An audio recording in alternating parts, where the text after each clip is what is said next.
My name is Louis Aldawi and I'm a consultant hematologist at Rotherham Hospital in the UK.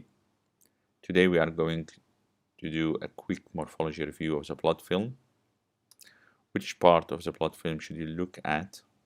To the right, this is a thin part of the blood film where red blood cells are spaced apart and there is no preservation of central pallor. Don't look here. To the left, this is a thick part of the blood film where the red blood cells are overlapping each other. Don't look there as well. In the middle, that's the center of the blood film, you can see a good preservation of central pallor and you would allow some degree of overlapping of red blood cells. This is the area we usually look at. We will start by doing a quick review of the white blood cell morphology. We will review the normal white blood cells in the blood film, and we will show you how to identify immature white blood cells and reactive lymphocytes. White blood cells are divided into granulocytes and agranulocytes. Granulocytes are typically neutrophils, eosinophils, and basophils. Agranulocytes are divided into lymphocytes and monocytes. Neutrophil. Before we start talking about neutrophil, we need to give a background about staining. Why do red blood cells stain red and the nucleus of all white blood cells stain blue? And the answer is right stain is the most widely used stain. It has eosine, which stains basic materials red, and it has got methylene blue, which stains acidic material blue. The nucleus of white blood cells will have lots of nucleic acids, and therefore it is acidic and it will stain blue. Now, why the neutrophils are called neutrophils? Because they have got these tiny little granules and they have neutral staining, which means they stain between red and blue. The easiest way to look at a neutrophil is by looking at the nucleus. This nucleus here will have 2 or 3 lobes and can be in different shapes, and that's why it is sometimes called polymorphonuclear cell. Eosinophils are easily recognizable cells. They have large red granules and the nucleus is almost always obscured by the granules. Basophils are rare. They have large purple granules. Lymphocyte is same size as a red blood cell. It is almost nucleus with a very tiny rim of cytoplasm. Monocyte is a large cell. It has large nucleus and large cytoplasm. It is 3 times as large as a lymphocyte or red blood cell. It has this indentation. You don't really have to have the typical horseshoe shaped monocyte to call it a monocyte. Just an indentation is enough.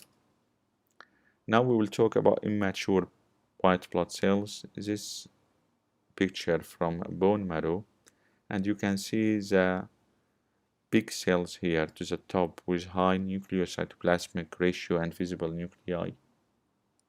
These are blasts. As the cell matures, the nucleus gets smaller, and the next stage in maturation is promyelocyte. You can see clearly to the left a promyelocyte with apparent Golgi apparatus, which we call zone of half.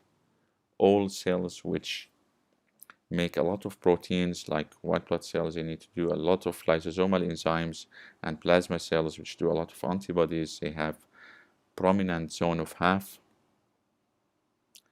So a promyelocyte can undergo mitosis, same as blast, and that's why you get acute leukemia involving the blast, acute leukemia involving the promyelocyte.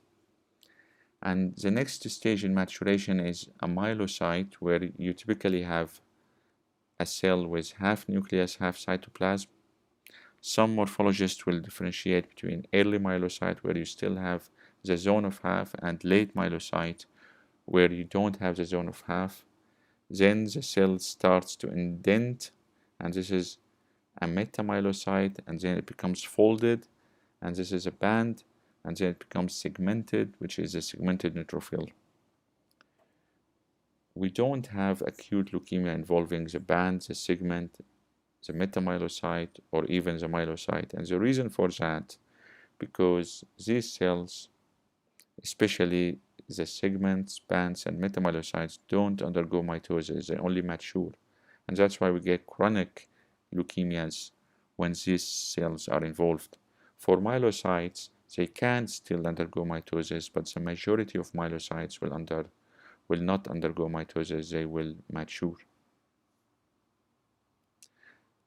Now we will study each of these cells as they appear in the blood film, and we need to be able to recognize them. For example, this cell, the nucleus is clearly more than 50% the volume of the cell and has prominent zone of half. This is typical promyelocyte. It's really very important to recognize this cell because patients may present with acute promyelocytic leukemia with lots of promyelocyte in the blood film, and urgent treatment with ATRA may save life. Next cell is myelocyte with half nucleus, half cytoplasm. You can see some indentation, so it's not wrong if you call it metamyelocyte as well. The next cell is eosinophilic myelocyte. You can see clearly that the cell is maturing. And how we identify that? Because the nucleus is getting smaller, so it's on its way to becoming eosinophilic metamyelocyte. This is a band, and this is a reactive lymphocyte. Typically, reactive lymphocytes are hugged by red blood cells, and the cytoplasm at the rim gets darker. That's an easy way to recognize it from immature cells or blasts, where they tend to keep distance from red blood cells. This is not a hard rule, but sometimes it is helpful. This is again another reactive lymphocyte hugged by red blood cells with lots of cytoplasm.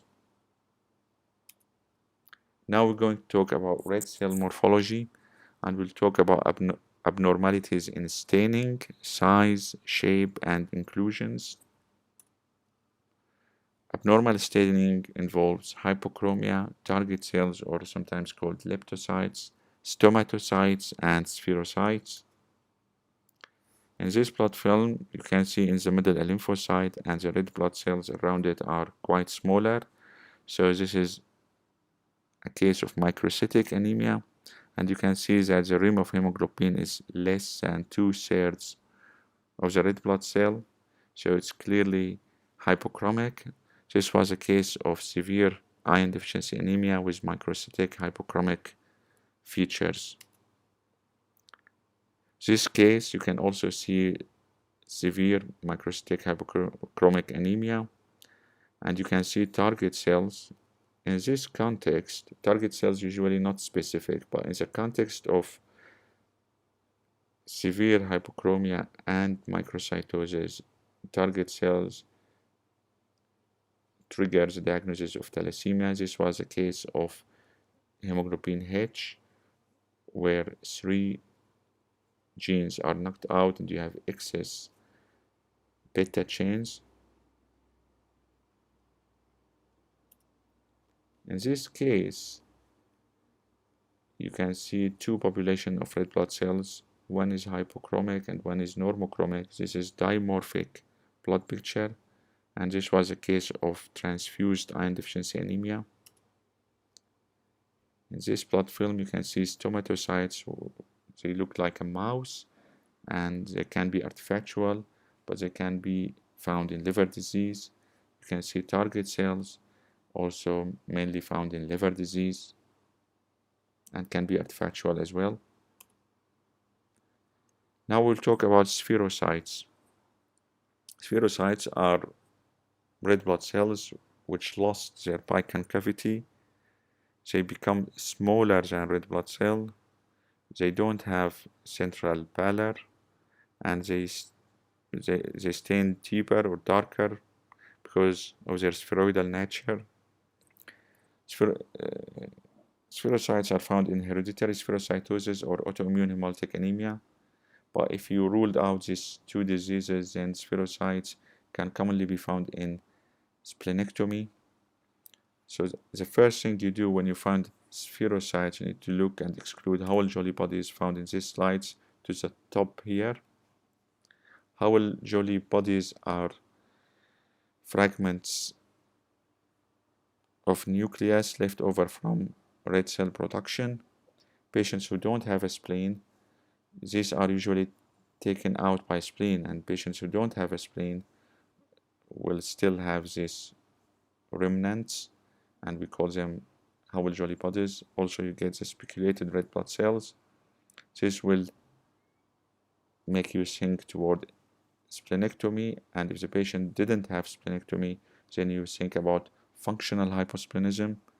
In this part of the world, in the UK, the most common cause of functional hyposplenism is celiac disease. 10% of patients with celiac disease will have functional hyposplenism. If you go to the Middle East, for example, it is sickle cell anemia, where patients infarct their spleen and they get functional hyposplenism. Now we'll talk about abnormal size, microcytes, and spherocytes were already covered. Now we talk about round macrocytes and oval macrocytes.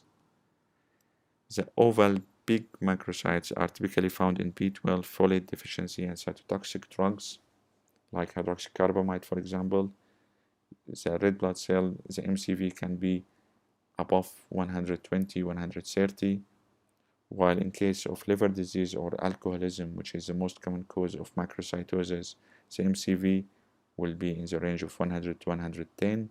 It will rarely be above 120. This is a case where the lab result will show high MCV, but it's a false result. This is a case of cold agglutination. Red blood cells are stacking to each other, and in this case, what you need to do, you need to warm the blood sample and analyze it again, and then you get the normal MCV.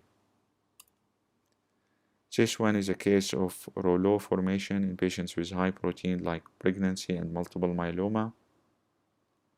The red blood cells are stacking upon each other, but this is a blood film phenomena, so you don't get a high MCV in this case.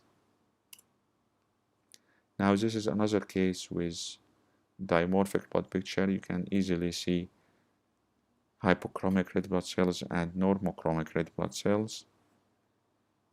And in the middle you can see a siderocyte. If you stain it with iron, you could see the iron deposits in the mitochondria. This was a case of sideroblastic anemia. So every time you see dimorphic blood picture, you need to think about sideroblastic anemia if the patient was not transfused. Thanks for your attention.